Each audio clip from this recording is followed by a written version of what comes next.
레위기 16장 23절부터 34절입니다.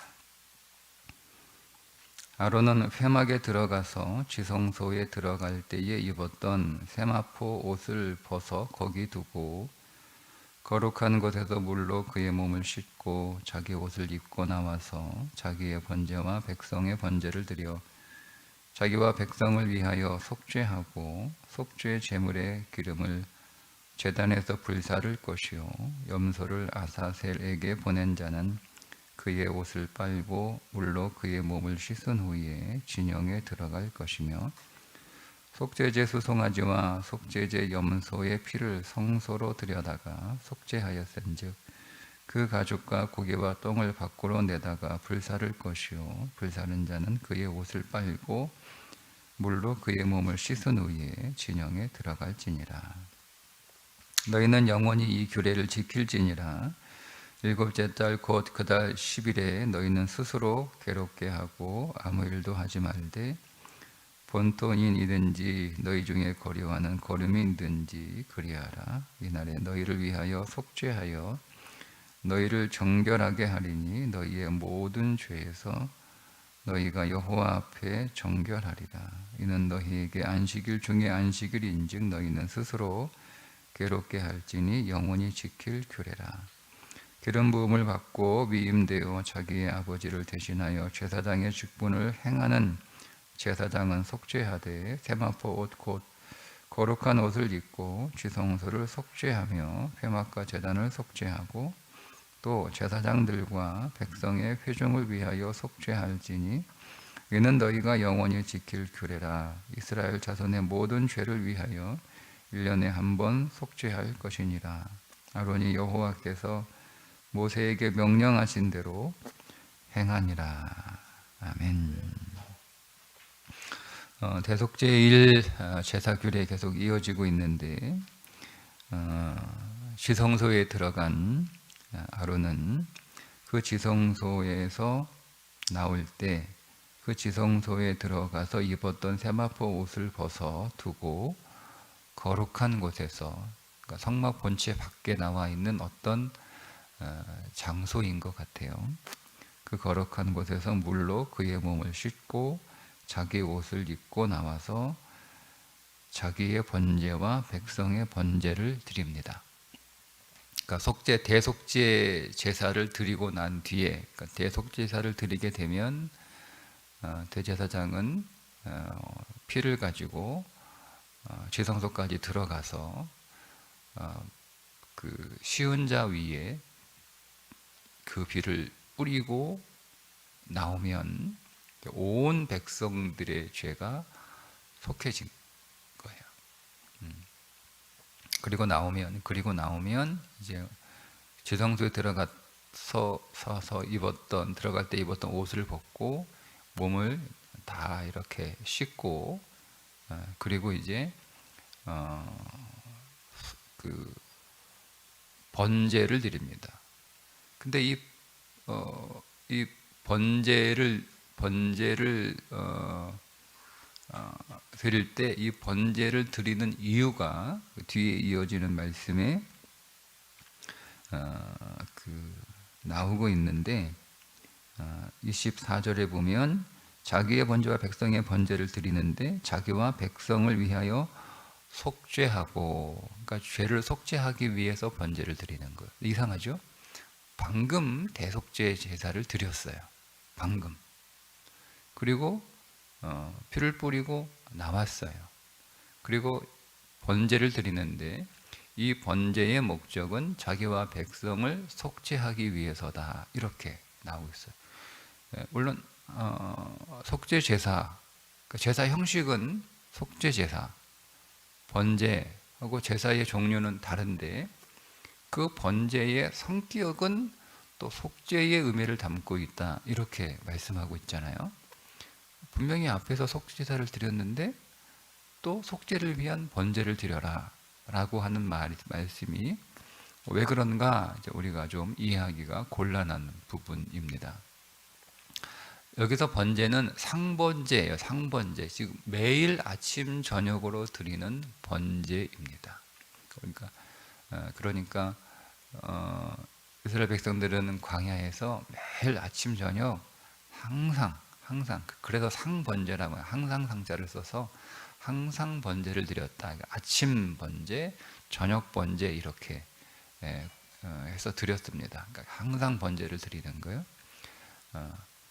여러분 우리가 그리스도의 이 대속제사는 또 역시 마찬가지 우리의 대속을 위하여 십자가에서 죽으신 그리스도의 죽음, 대속적 죽음을 모형하는 겁니다.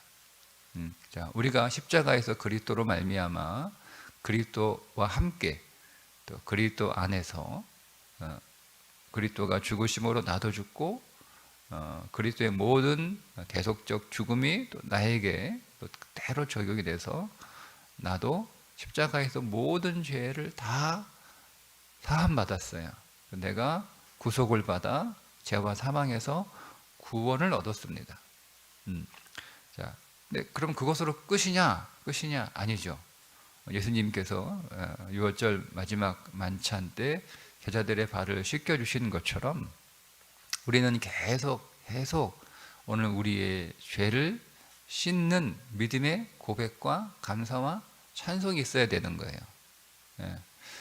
왜냐하면 이 대속죄 제사는 인간의 존재, 그러니까 하나님의 이 대속죄 제사는 본질이 뭐냐면 하나님의 임재를 위한 속죄 제사예요.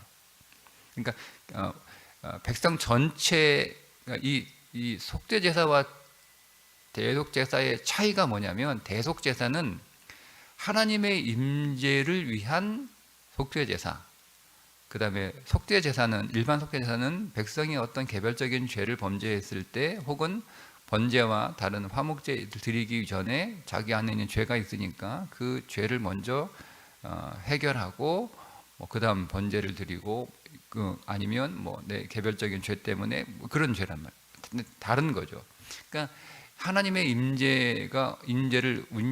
하나님의 임재가 있으려면 우리의 존재 자체가 부정하고 그 죄 때문에 이것들을 다 해결하지 않으면, 그러니까 이스라엘 백성들을 위한 속죄제사를 해결하지 않으면 하나님이 이스라엘 진영 가운데 임재할 수 없어요.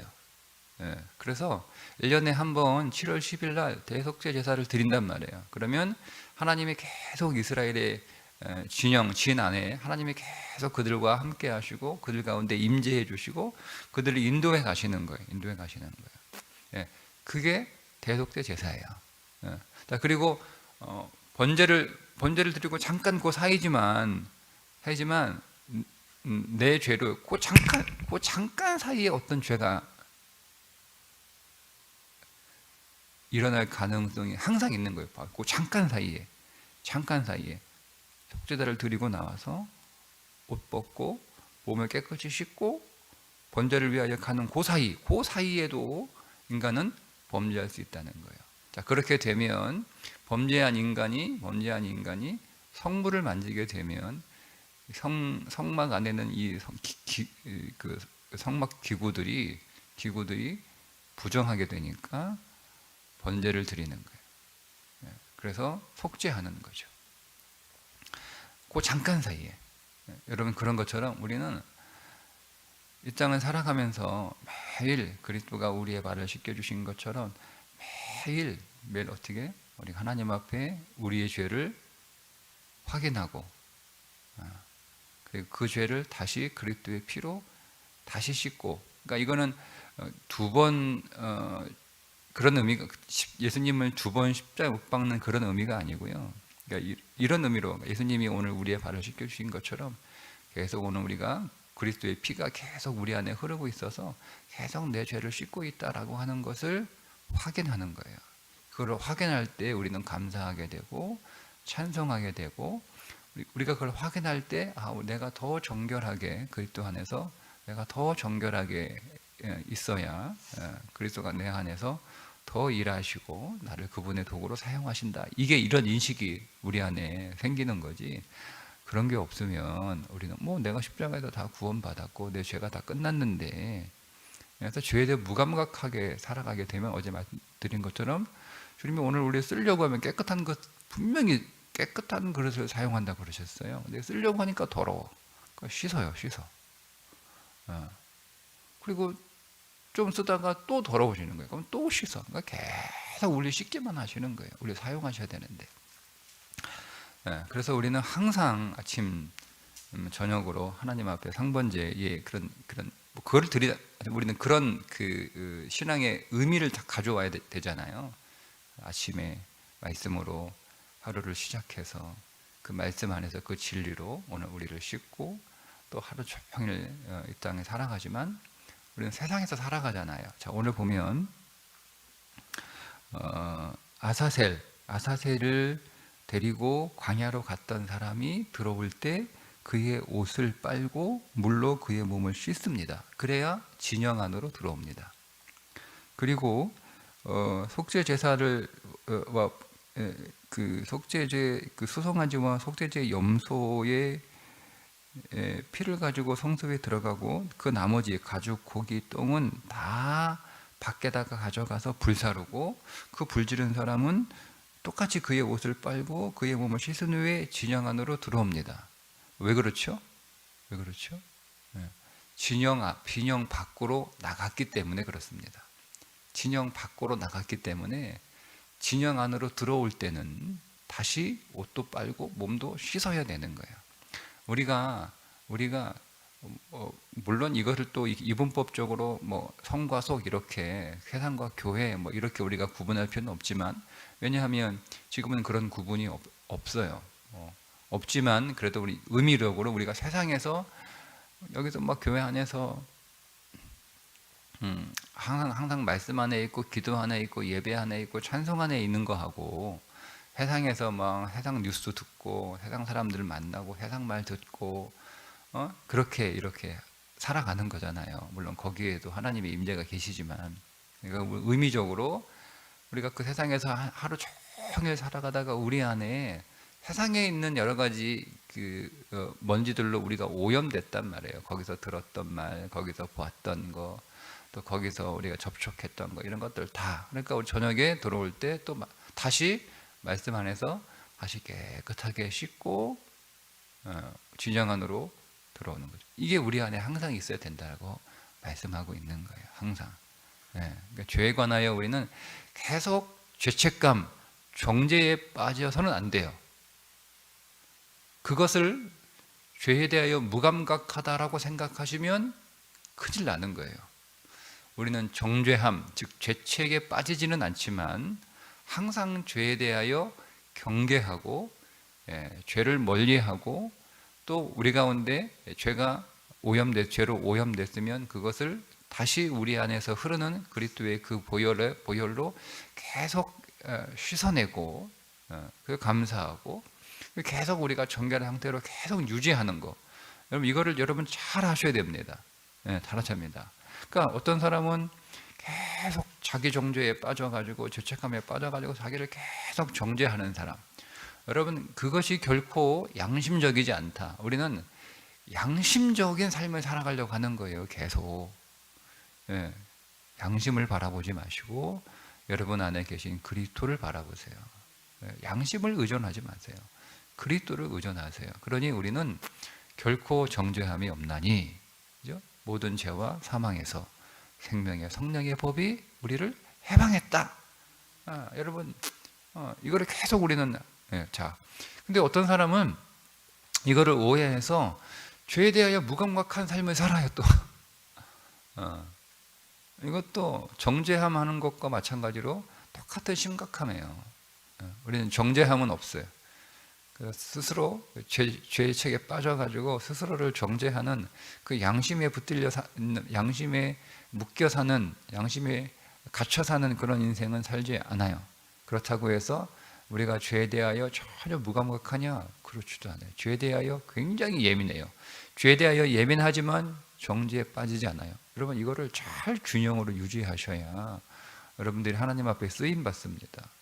하나님 앞에 하나님이 우리 안에서 역사하시는 거예요. 이게 잘 이루어져야 되는 거예요. 그것이 이제 오늘 본문의 말씀입니다. 죄가 왜 중요한지를 오늘 또 말씀에서 우리들에게 가르쳐 주고 있는데요.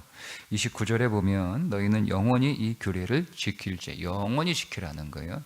예? 자, 영원이라는 말은 한없이 계속해서 끊임없이 이런 뜻이 아니라 어떤 상황에서든 무슨 일이 있든 항상 이 메시지를, 이 진리를 꼭 기억하라고 하는 거죠. 이게 뭐냐면 일곱째 달 곧 그 달 10일, 이게 7월 10일 대속죄일입니다.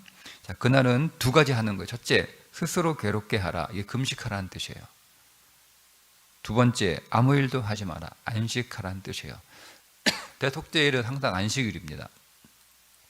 그래서 근데 그날 두 개를 하는데, 첫째, 금식하는 거예요. 스스로 괴롭게 하라. 이게 금식하는 거예요. 아무것도 먹으면 안 돼요. 이게 무슨 얘기냐면, 여러분, 우리 인생에서 가장 중요한 게 먹고 사는 문제가 아니라는 거예요. 가장 중요한 게 뭐라는 거예요? 죄 문제 해결하는 거예요. 네. 금식이 그 뜻이에요. 그 뜻이. 내 죄가 막 너무나 심각하고, 내 죄가 십자가에서 주님이 죽으셔서 고통당하시고, 그러니까 내가 어떻게 주님의 고난주간에 어떻게 내가 뭐 밥을 먹냐, 뭐 내가 뭐 즐거워하냐, 뭐 그런 게 아니고요. 주님이 십자가에서 우리를 위하여 죽으신 것은, 여러분, 우리 인생에서 가장 중요한 건 우리의 죄 문제를 해결하라는 거예요. 우리 인생에서 먹고 사는 문제가 가장 중요한 거였으면 계속 오병이어 기적을 행해 주시면 됩니다. 그러니까 그거 한 번, 두 번 하고 마쳤잖아요. 그건 우리 인생의 본질이 아니라는 뜻이에요. 먹고 사는 문제는 우리 인생의 본질이 아니라는 뜻입니다. 그건 우리 인생에 필요하지만 중요한 문제는 아니다 하는 거죠. 우리 인생에 정말 중요한 문제는 뭐가 중요한 문제? 죄 문제가 해결되는 거예요. 내 인생에 가장 중요한 문제는 뭐가 중요합니까? 우리가 정결하게 사는 거예요. 근데 우리는 내가 오염되더라도 먹고 사는 문제가 더 중요하죠. 그렇지 않다는 것을 기억하고 그걸 지키라는 거예요. 영원히 지킬 규례라. 우리 인생에서 가장 중요한 건 결코 먹고 사는 문제가 아니라 우리의 죄가 해결되었다는 사실이고, 그리고 오늘 우리의 죄가 해결되어서 새로운 피조물이 되었기 때문에 더 이상 죄 짓는 인생이 아니라 하나님 앞에 정결한 인생을 살아가야 되는 것인데, 죄의 본질이 뭐냐? 아무것도 하지 말라. 여기에 있는 거예요. 절대 의존. 여러분, 죄 문제는 이게 두 가지 의미가 있는데요. 아무것도 하지 말라는 의미는 두 가지 메시지가, 하나는 뭐냐면 죄 문제는 내가 해결할 수 없다는 거예요. 죄 문제는 내가 해결할. 그래서 아무것도 하지 말라는 뜻은 우리가 아무것도 죄 문제를 해결하기 위하여 할 수 있는 게 아무것도 없다는 거죠. 그러니까 여러분, 우리가 우리 인생의 본질의 문제, 진짜 오늘 우리 인생의 생명이 되는 문제에 있어서는 내가 할 수 있는 게 아무것도 없어요. 여러분, 죄 문제를 어떻게 해결합니까? 그래서 하나님이 이 땅에 오신 거예요. 그 문제를 해결해 주시기 위하여. 그래서 그분이 십자가에서 죽으신 거잖아요. 내 죄를 해결하시기 위해서. 그러니까 아무것도 하지 말라라고 하는 것은 내가 이 죄의 문제를 해결하기 위해서 할 수 있는 것이 아무것도 없기 때문에 하나님을 절대 의존할 수밖에 없다라는 뜻이에요. 그게 아무것도 하지 않는다라고 하는 의미예요. 그러니까 여기서 지금 안식이 어떤 것인지에 대해서 정확하게 우리가 설명해 주고 있는 거죠. 우리가 오늘 주일 주 안에서 우리가 매일이 우리에게는 안식일. 이제는 그리스도의 십자가 이후에 우리의 일주일에 하루가 안식일이 아니고요. 우리는 매일이 안식일로 바뀌었습니다. 매일이 안식일이고 매일이 주의 날입니다. 그러나 우리가 일주일에 한 번 일요일을 주일로 정하고 주님이 부활하신 날이기도 하고, 또 우리가 이날 모여서 예배하고 주 안에서 더 안식하는 것은 고백하는 거예요. 즉 우리가 모든 우리의 소유가 다 하나님이 내게 주신 것이지만 그거를 대표로 11조로 드리는 것처럼 매일이 안식일이고 매일이 주일이지만 그 일주일의 하루를 대표로 하나님 앞에서 안식하는 예배로 주일로 드리는 거예요. 이게 대표라는 거죠. 이 대표, 그러니까 11조가 내 모든 소유, 하나님의 것이라고 하는 대표로 드림으로 나머지 모든 소유를 주님의 것으로 쓰는 것처럼 우리가 주일 하나님 앞에 나와 예배하고 구별하여 삶으로 내 일주일 전체가 하나님의 시간으로, 주의 날로, 안식의 날로 그렇게 지내는 그런 의미를 가지고 있는 거예요. 그러니까 죄라고 하는 것은 뭐냐면 하나님을 절대 의존하지 않는 상태, 이걸 죄라고 하는 거예요.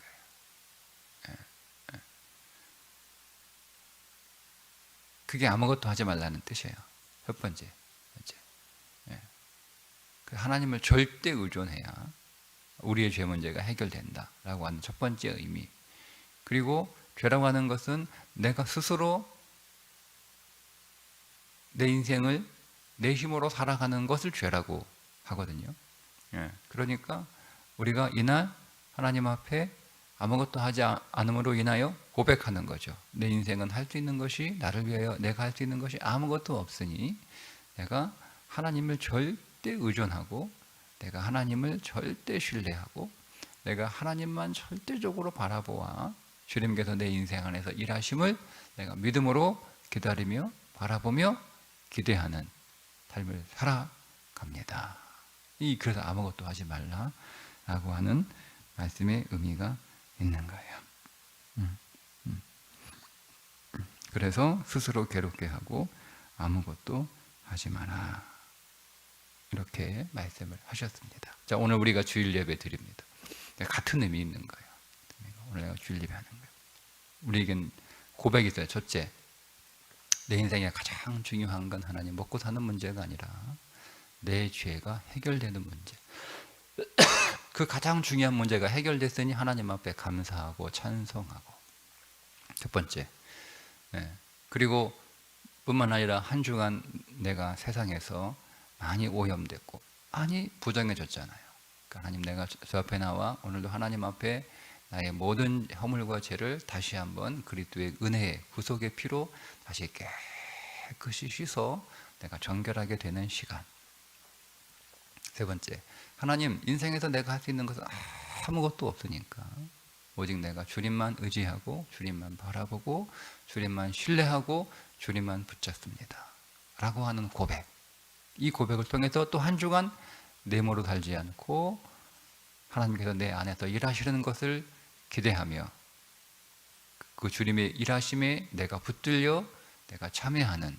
그러니까 여러분, 인생은 내가 노를 젓고 그 노 젓는 내 손을 하나님이 도와주시는 것이 아니라 하나님이 노를 젓고 하나님 손에 내 손을 살짝 올려놓는 거예요. 그게 인생이에요. 그러니까 이게 바뀌면 안 돼요. 하나님, 내가 막 열심히 노 젓고 있는데 하나님 너무너무 힘들어요. 그러니까 하나님 좀 도와주세요라고 하나님께서 힘을 보태시는 것이 믿음이 아니에요.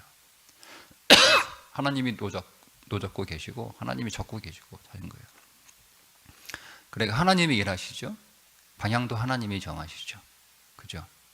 가고 안 가고도 하나님이 결정하시는 거예요. 나는 그냥 그 손에 손만 딱 얹어 놓는 거예요. 그래서 주님 손 움직이는 대로 나도 움직이죠. 주님이 안 움직이면 나도 그냥 서 있는 거예요.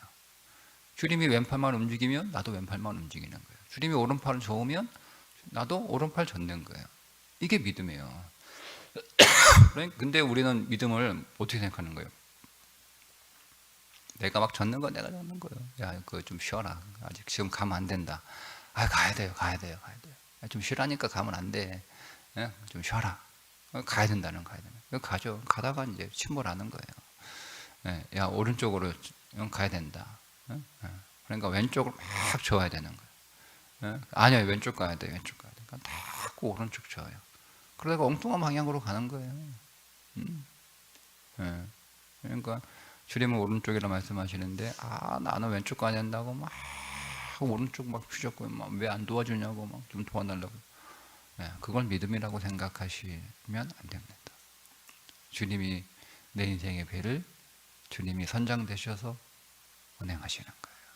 나는 그냥 거기에 손 살짝 얹어 놓고 주님이 오른쪽으로 가면 나도 오른쪽, 주님이 왼쪽 가면 나도 왼쪽, 주님이 서면 나도 서고, 주님이 가면 나도 가고. 그걸 고백하는 게 예배예요. 오늘 주일 예배. 주님 따라가겠습니다.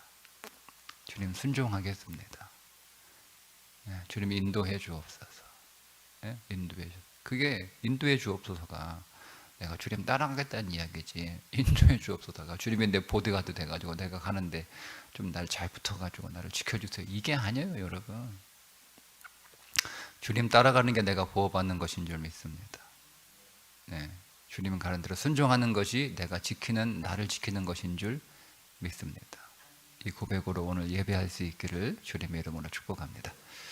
기도하겠습니다. 하나님 아버지, 오늘 우리가 예배할 때 오늘 우리의 모든 인생에 가장 중요한 것은 먹고 사는 생계의 문제가 아니라 오늘 우리의 죄가 해결되었다는 사실임을 알고 기뻐하며 찬송하는 예배가 되게 해 주시고, 오늘 우리가 주님을 절대 의존하여 오직 주님의 손에 붙들려 주님이 내 인생 안에서 일하시는 모든 것에 순종하겠다는 다짐과 고백이 있는 예배가 되게 해 주셔서 한 주간도 우리가 믿음 안에서 승리하는 삶이 되게 해 주옵소서. 예수님의 이름으로 기도드리옵나이다. 아멘.